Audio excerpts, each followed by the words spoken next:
कल तक अपन ने एसएसटी में पार्ट 1 और 2 पूरा कर लिया है, उसके पीडीएफ भी आपको भेज दिए गए हैं। अब हम शुरू करते हैं भूगोल में पार्ट 1। पार्ट 1 का नाम है संसाधन। संसाधन किसे कहते हैं? जो भी चीज़ें हम अपनी आवश्यकताओं को पूरा करने के लिए हम जिन चीज़ों का उपयोग करते हैं वो चीज़ें कहलाती है संसाधन। तो इस क्या है इसके बारे में हम पूरा पढ़ते हैं। मोना और राजू अपना घर साफ करने में अम्मा की मदद कर रहे थे। इन सभी चीज़ों को देखो, कपड़े, बर्तन, अनाज, कंघा, शहद की बोतल, किताबें, इनमें से प्रत्येक उपयोगी है। ये सारी चीज़ें, कपड़े, बर्तन, अनाज, कंघा, शहद की बोतल, किताबें, ये सारी हमारे आवश्यकताएं हैं और इनका हम उपयोग करते हैं। तो मोना ने कहा इसीलिए ये महत्वपूर्ण है। अम्मा ने कहा ये संसाधन है, मतलब जिन वस्तुओं को हम अपनी आवश्यकताओं को पूरा करने के लिए हम जिन वस्तुओं का उपयोग करते हैं वे क्या कहलाती है? संसाधन कहलाती है। तो संसाधन क्या है?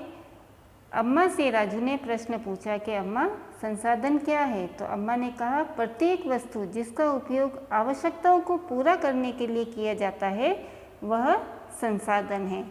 तो जैसे कपड़े, बर्तन, अनाज, कंघा, शहद और भी कई चीज़ें हमारे दैनिक जीवन में जिनका हम उपयोग करते हैं तो वे सारी चीज़ें क्या हो गई है? संसाधन कहलाती है।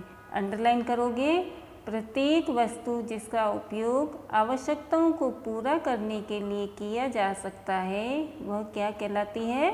संसाधन कहलाती है। अपने कार्यों, अपने चारों ओर देखिए और निरीक्षण कीजिए। आप संसाधनों के विविध प्रकारों को पहचानने में सक्षम होंगे। आप प्यास लगने पर जो जल पीते हैं, आप अपने घर में जिस विद्युत का उपयोग करते हैं, स्कूल से घर पहुंचने के लिए उपयोग किया गया रिक्शा, पाठ्य पुस्तक जिसका प्रयोग आप अध्ययन के लिए करते हैं, ये सभी क्या है? संसाधन। अब जब हमें प्यास लगती है ना, तो प्यास लगना क्या हो गया? हमारी आवश्यकता हो गई। तो पानी हमारी आवश्यकता हो गई और उसे पीकर हम अपनी प्यास बुझाते हैं, तो पानी क्या हो गया? संसाधन हो गया। बिजली, लाइट जो हम लगाते हैं वो भी एक संसाधन है ना, ये हमारी आवश्यकता है। किताबें हैं, रिक्शा है, तो ये सारी चीज़ें हमारी आवश्यकता हैं और इन्हें हम संसाधन कहते हैं। आपके पिता ने आपके लिए नाश्ता तैयार किया है, ठीक है, नाश्ता तो हो गया। उन्होंने जिन ताज़ी सब्जियों का उपयोग किया है वे क्या हो गई है? संसाधन हो गई है। जल, विद्युत, रिक्शा, सब्जियां और पाठ्य पुस्तक सभी में कुछ एक जैसा क्या है? उनमें से सभी वस्तुओं का उपयोग आपके द्वारा किया गया है, इसीलिए वे उपयोगी है। और ये सारी चीज़ें हमारे जीवन के लिए बहुत उपयोगी है ना। एक वस्तु अथवा पदार्थ की उपयोगिता अथवा प्रयोज्यता उसे एक संसाधन बनाती है। मतलब एक कोई भी वस्तु हो या कोई भी पदार्थ, उसकी उपयोगिता और उसका उपयोग करना, ये उसे क्या बनाती है?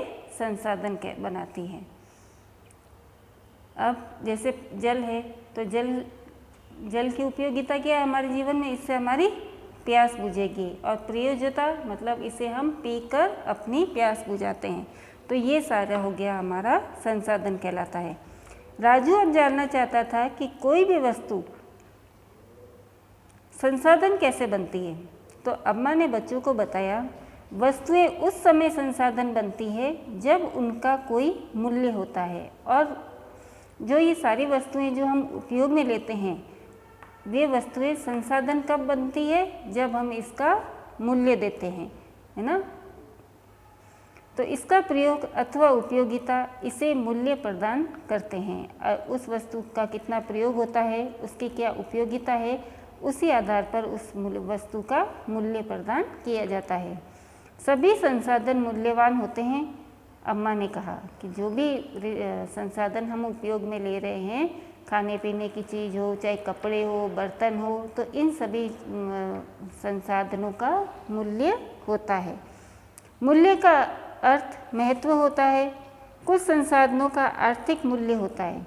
आर्थिक मूल्य मतलब जैसे हम कुछ वस्तुओं को पैसे देकर खरीदते हैं ना, तो वो आर्थिक मूल्य होता है, जबकि कुछ संसाधनों का आर्थिक मूल्य नहीं होता है।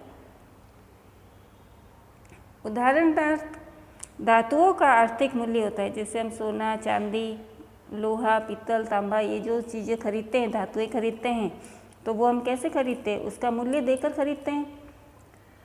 लेकिन एक मनोरम भूदृश्य का आर्थिक मूल्य नहीं होता, और कुछ ऐसे संसाधन भी होते हैं जिनका आर्थिक मूल्य नहीं होता है, जैसे नदियाँ हैं, पहाड़ है, झरने हैं, और वहाँ हम जाते हैं और रहते हैं, तो है ना, हवा है। अब इसका हम कोई मूल्य देते हैं क्या? नहीं देते हैं। परंतु ये दोनों संसाधन महत्वपूर्ण हैं। जिनका मूल्य देखते हैं वो भी हमारे लिए महत्वपूर्ण है जीवन में, और जिनका मूल्य हम नहीं देते हैं, प्राकृतिक रूप से हम उसको उपयोग में लेते हैं, तो उनका भी हमारे जीवन में बहुत महत्वपूर्ण है और मनुष्य की आवश्यकताओं को पूरा करते हैं। और ये सभी संसाधन जिनका मूल्य हो या चाहे नहीं हो, दोनों ही संसाधन हमारे जीवन में हमारी आवश्यकताओं को पूरा करते हैं। कुछ संसाधन समय के साथ आर्थिक रूप से मूल्यवान हो सकते हैं। आपकी दादी के घरेलू नुस्खों का आज कोई वाणिज्यिक मूल्य नहीं है। अब हमारी दादी जैसे पेट दर्द कर रहा है, क्या अजवाइन की फाकी ले लो, है ना, थोड़ी सी अजवाइन और नमक ले लो तो उससे सही हो जाएगा। कभी अजवाइन के पत्ते खिला देते हैं, है ना, नींबू का उपयोग कर लेते हैं। पेट दर्द कर रहा है तो हींग ले लेते हैं। इस तरीके से कई घरेलू नुस्खे होते हैं जिनसे बीमारियां दूर करते हैं, लेकिन उनका कोई मूल्य नहीं होता है। लेकिन यदि वे ही नुस्खे पेटेंट करने के उपरांत मेडिकल फर्म द्वारा, है ना, जब ये लेबोरेटरी में वो इन्हीं नुस्खों से दवाइयाँ बनाकर या इन्हीं नुस्खों को पैकिंग वगैरह करके और अच्छा करके अगर मार्केट में दिया जाए तो उनका आर्थिक मूल्य बढ़ जाता है, मतलब वो चीज़ें मूल्यवान हो जाती है। समय और प्रौद्योगिकी दो महत्वपूर्ण कारक है।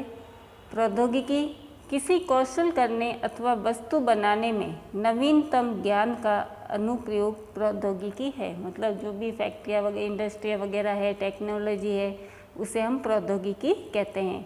तो समय और प्रौद्योगिकी मतलब टेक्नोलॉजी दोनों ही महत्वपूर्ण कारक है जो पदार्थों को संसाधन में परिवर्तित कर सकते हैं, जो पदार्थों को अलग अलग रूपों में परिवर्तित करते हैं। दोनों लोगों की आवश्यकताओं से संबंधित है और ये दोनों ही मनुष्य की आवश्यकता है। लोग स्वयं ही सबसे महत्वपूर्ण संसाधन हैं। ये लोगों के विचार, ज्ञान, आविष्कार और खोज ही है जो और अधिक संसाधनों की रचना करते हैं। और जो ये लोगों के में जैसे जैसे विचार, ज्ञान, आविष्कार, इन सब का विकास हुआ, लोगों ने खोज करना शुरू किया, तो उस तरीके से संसाधन में भी विकास होने लगा। अधिक से अधिक संसाधनों का रचना होने लगी। प्रत्येक खोज अथवा आविष्कार से बहुत से अन्य खोज एवं आविष्कार होते हैं। जैसे आग की खोज से खाना पकाने की पद्धति और अन्य प्रक्रियाओं का प्रचलन हुआ। जैसे ही आग का आविष्कार हुआ, कई तरह की टेक्नोलॉजियाँ बढ़ गई। फिर आग की खोज प्रचलन हुआ, जबकि पहिए के आविष्कार से, अब सबसे पहले तो एक खाली पहिया ही बना था, लेकिन उस पहिए के आविष्कार से धीरे धीरे टेक्नोलॉजी इतनी बढ़ गई कि समय के साथ साथ कि बहुत बड़ा ट्रांसपोर्ट बन गया, है ना। परिवहन के नवीनतम विधियों का विकास हुआ, यातायात के कई साधन बढ़ गए। जल विद्युत बनाने की प्रौद्योगिकी से तेजी से बहते जल से ऊर्जा उत्पन्न करके उसे एक महत्वपूर्ण संसाधन बना दिया गया। तो जैसे जैसे समय के साथ साथ टेक्नोलॉजी, समय और टेक्नोलॉजी दोनों ही एक महत्वपूर्ण कारक है, और समय के साथ साथ जैसे जैसे आविष्कार हुए तो प्रौद्योगिकी और बढ़ती गई और हमारे में संसाधनों का और अधिक से अधिक विकास होता गया। ठीक है बच्चों, अब कल हम पढ़ेंगे इन्हीं संसाधनों के प्रकार। ये अलग अलग तरह के होते हैं, कौन कौन से प्रकार होते हैं कल पढ़ेंगे। ठीक है, धन्यवाद।